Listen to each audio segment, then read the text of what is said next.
A report from 2016 says that China has built as many as, listen to this, 87,000 dams. You heard that right, 87,000. Why does China need so many dams? Because it wants to turn water into a weapon. And before I tell you how that's possible, take a look at this. On the Yangtze River and its tributaries, about 100 dams were in various stages of construction, and this was in the year 2013, 7 years back. We haven't been able to verify what's the current status of these projects. But you get the idea and the scale of China's ambitions. Now let me give you specific examples. The Mekong River, for instance, one of the world's longest and most important waterways. The Mekong River flows from southwestern China into Myanmar, Laos, Thailand, Cambodia and Vietnam, 5 countries. Mekong is known as the Lansang River in China. Now, China has built at least 11 dams on this one river. What for? To gain control. The Mekong River and its tributaries are the economic lifeline of around 60 million people in Southeast Asia. China's dams control their fate, 60 million. Let me give you another example. The Brahmaputra River. In Tibet, China has built the Zangmu Dam. It is on the Brahmaputra River but on the Chinese side. The dam was operationalized in the year 2015. 3 other dams are being built on the same river.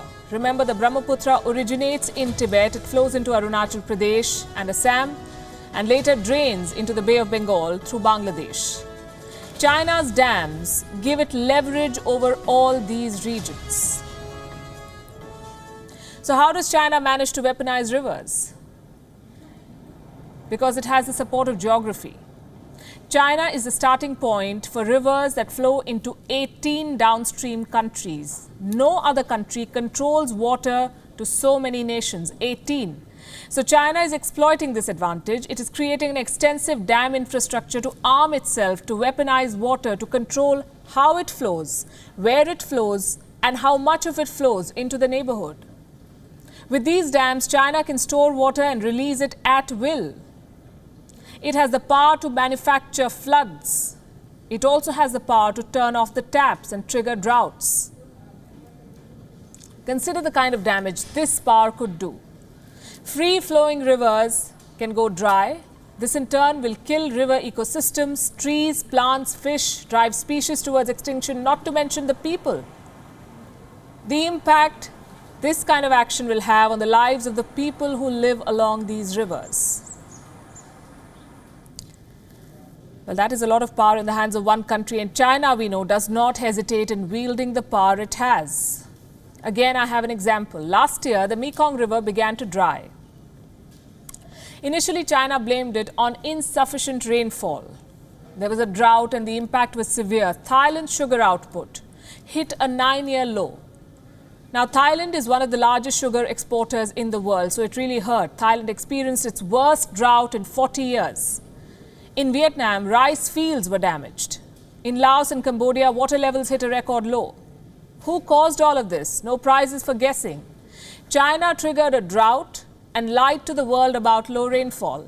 And there's proof to substantiate what I'm saying. Satellite images exposed how China used its dams to stop the flow of water. At the origin of Mekong, there was an abundance of water. China was using its reservoirs to store water. The first satellite image is of the Jingong Dam. For 12 months, from May 2019 to April 2020, the reservoir on this dam was full. There is another dam on the Mekong River, and this is the Nuo Zadu Dam. It did not have any water in May 2019. But by April this year, even its reservoir was full. Where did all of this water come from?